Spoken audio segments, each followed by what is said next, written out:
Brasil. Mas agora seguimos com mais entrevistas aqui no Jornal da Rede Alesp. A gente conversa agora com a Andrea Deis, professora e gestora de carreiras. Ela fala como manter a empregabilidade no meio dessa segunda onda da pandemia da Covid-19. Boa tarde, Andrea. Bem-vindo ao Jornal da Rede Alesp. Tudo bem? Boa tarde, é um prazer estar com vocês. Estou bem, desejo que todos estejam bem também. Sim, aqui estamos bem. Andrea, nós falávamos mais cedo com o infectologista e ele dizia que não necessariamente o Brasil está nessa segunda onda, porque ainda permanece na primeira, mas é preciso, né, que as pessoas se cuidem para que as coisas não piorem. Nesse momento de incerteza, como que a gente pode falar para quem está ouvindo, vendo a gente, sobre essa questão de empregabilidade e manter os seus empregos, seus postos de trabalho?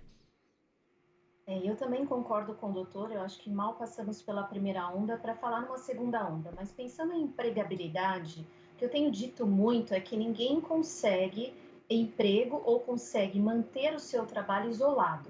Então, o primeiro critério é não se isolar, estar atento aos relacionamentos, seja de uma forma à distância, digital, ou seja, por WhatsApp, ou seja, o contato hoje é um dos critérios mais importantes, né? O contato, o relacionamento hoje é um dos fatores mais importantes para a empregabilidade. Eu costumo dizer que ninguém compra o que não conhece, o que não está na prateleira. Então, para você se manter empregável, existe duas premissas básicas. Você precisa estar à venda, você precisa estar numa prateleira, as pessoas precisam saber o que você faz e você precisa estar se relacionando com o mundo. Isso não significa que você precisa estar presencialmente. Existe uma forma de você fazer isso à distância. Mas o que é muito importante? Não se manter isolado. Professora, então a senhora falou sobre essa questão de não se manter isolado e nós temos aí então as tecnologias que nos ajudam Isso. nesse processo.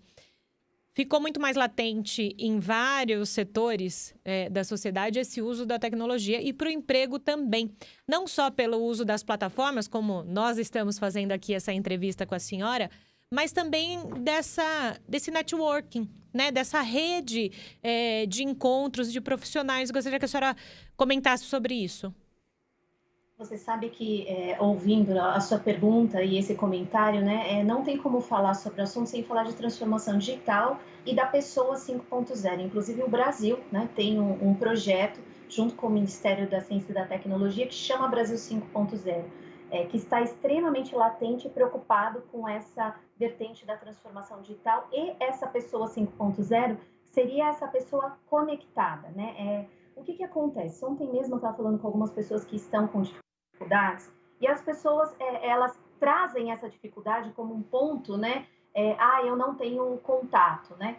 E algumas pessoas estão falando no novo normal e eu não gosto dessa terminologia, né? Ao invés de usar um novo normal, eu diria estamos vivendo um presente que nós achávamos que ia viver daqui 10 anos, né? Que estaríamos passando por isso daqui, sei lá, 7, 10 anos e isso se antecipou com a pandemia.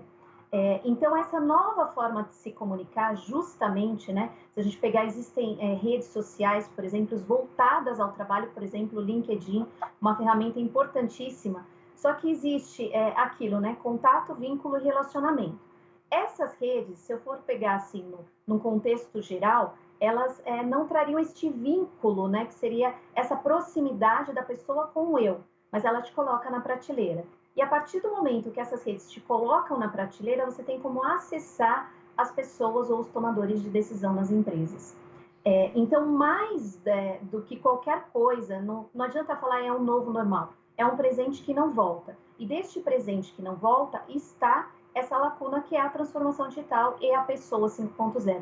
E essa pessoa 5.0, ela precisa estar conectada com novos valores, novas competências, novas habilidades para que ela se mantenha empregada. Porque esse índice de crescimento do desemprego, ele não veio só com a pandemia, ele já vinha numa crescente. Então, essa ressignificação dessas competências e dessas habilidades é extremamente importante para se manter essa empregabilidade, e não só agora, eu diria de agora para o futuro. E essa lacuna que está distanciando as pessoas desta empregabilidade. Até na forma de se promover. Por exemplo, a forma de fazer currículo hoje é diferente. A forma de você se representar numa entrevista é diferente. A comunicação mudou. Isso tudo são competências e habilidades que nós precisamos estar atentos para o hoje, porque é isso que vai garantir não só o crescimento econômico do país, mas das pessoas, trazendo dignidade para essas pessoas nesse estado presente em que o país, que o mundo, né, vive. E o entorno, professora, também impacta diretamente em como nós, pessoas, vamos nos colocar diante dos outros. A senhora falou aí sobre competências e novas habilidades. Eu imagino que habilidades socioemocionais estejam muito em voga, né? Eu diria, né, eu estava escrevendo um artigo agora que eu gostaria muito de publicar aí no início do ano e que fala justamente sobre essa importância, né? Inclusive eu estava neste momento, um pouquinho antes, fazendo essa avaliação dessa lacuna e existem poucos estudos que aproximam isso, né? Transformação digital, novas competências e as pessoas falam muito, olha, não tem trabalho.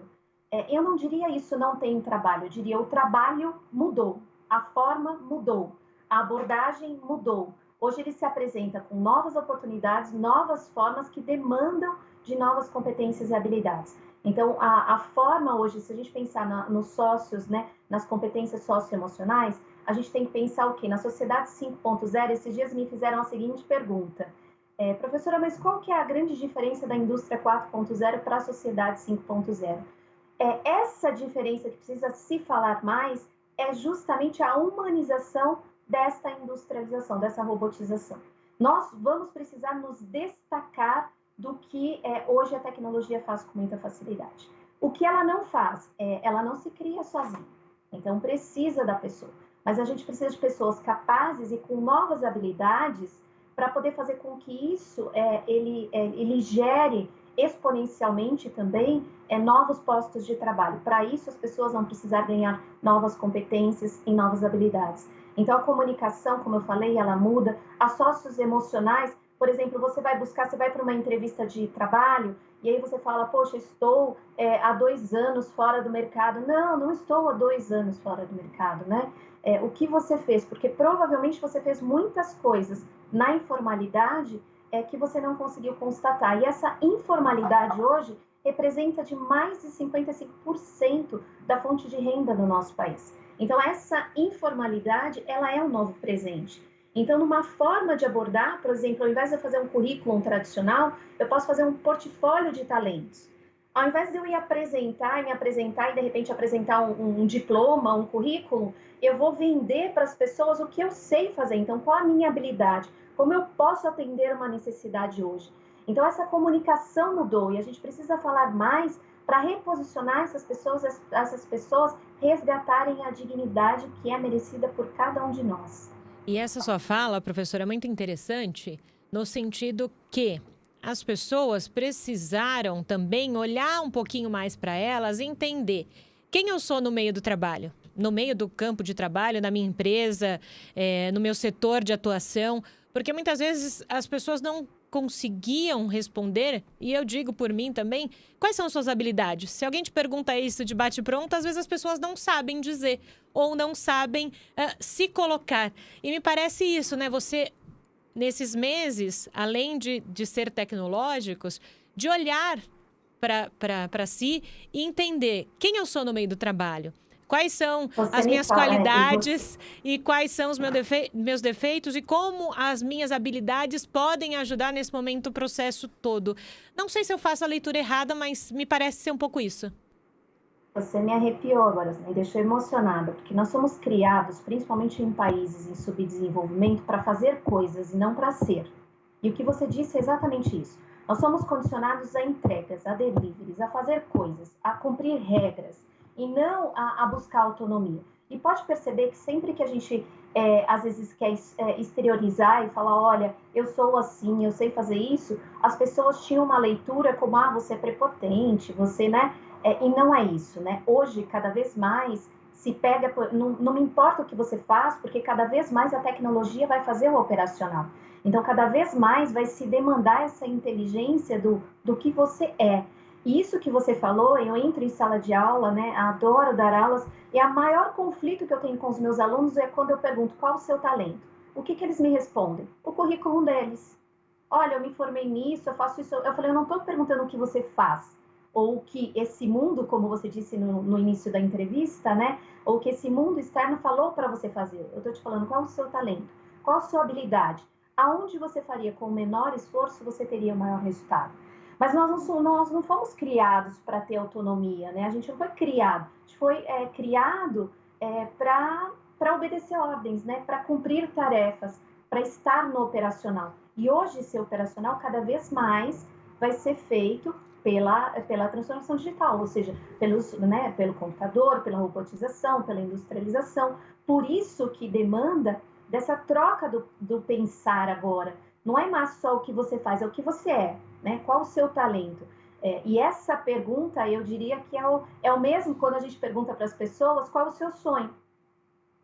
Eu não percebo, não consigo ouvir das pessoas falarem de sonho. As pessoas falam de objetivo.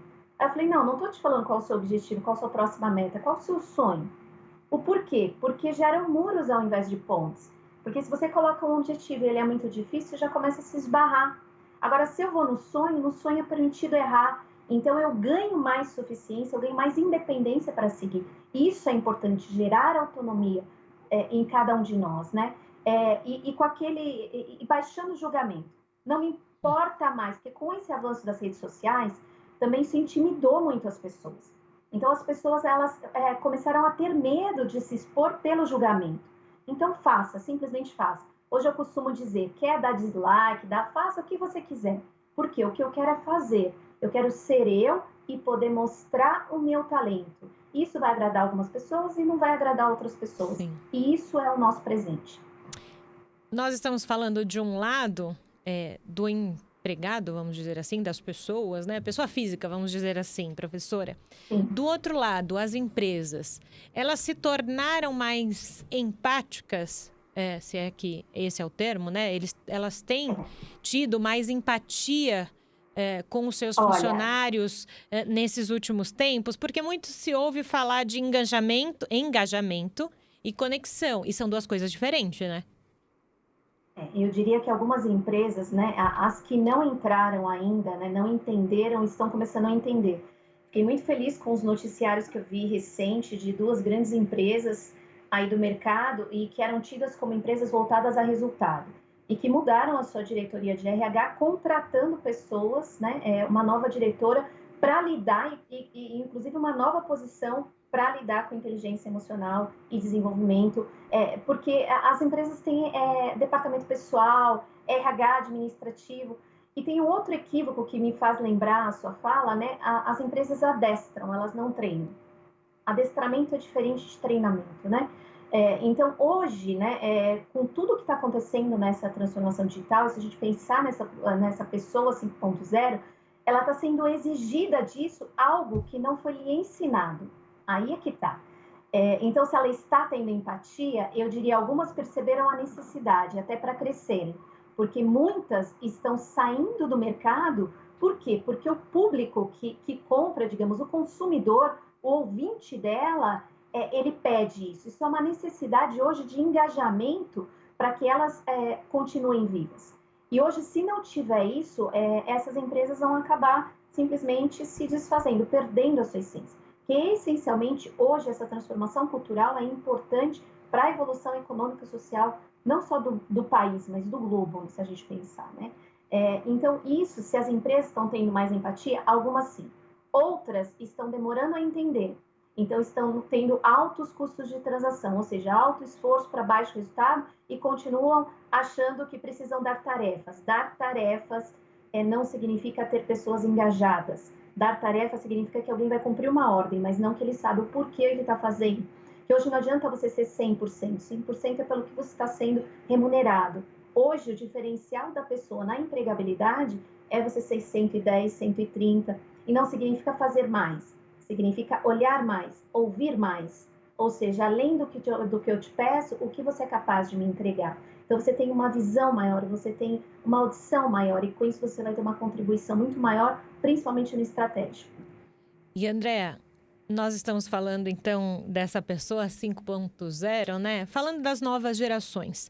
Você falou, né? As pessoas são condicionadas a ser uma coisa. Então, lá com seus 18 anos, precisa passar numa universidade, seguir uma carreira, né? O que você diria, então, para essas novas gerações e para os pais, principalmente, que às vezes ainda têm esse conceito de terminou o colégio, precisa entrar na faculdade?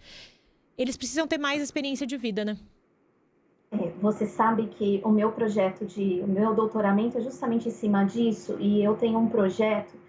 Se fosse se eu tivesse autonomia hoje, tá bom? Vamos brincar que eu tenho aí essa autonomia no meio da educação. Mas eu voltaria um pouco atrás e antes de colocar, né, eu pegaria um pouco dessa cultura europeia ou americana de não introduzir direto esses jovens numa universidade, porque eles nem têm maturidade para entender realmente qual o seu talento.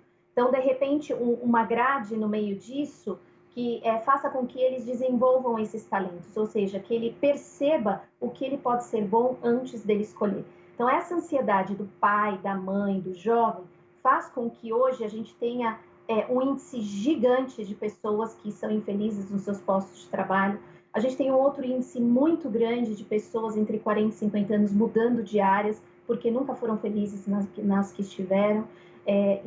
A gente tem um índice gigante, né, aumentando de depressão e que vem muito, né, se a gente pensar no índice de burnout, que é a depressão, aí o esgotamento voltado ao trabalho, muito por essa saturação, essa depressão psicológica voltado a eu não gosto de fazer isso, mas sou obrigado a fazer. Então, eu diria aos pais e até às pessoas, né, esse realmente é um projeto, aí eu falo em sonho, né, mas que eu estou desenhando e que eu colocaria uma lacuna no meio disso, que fosse instrumentalizada e que essas pessoas poderiam experimentar os seus talentos para aí sim, isso se faria ali em 2 anos, e aí sim essa pessoa, ela estaria apta a fazer uma escolha na sua universidade. É muito difícil, né, no meio de uma puberdade ou no meio ali de uma transição que a gente está deixando de ser adolescente, tomar decisões de adulto. Então é importante você experimentar, é importante, mas você não ficar no ócio, você ter algo oficializado, algo intitulado, desenhado, que você cumpra aquilo, mas que aquilo te permita desenvolver essencialmente quem você é, o seu talento.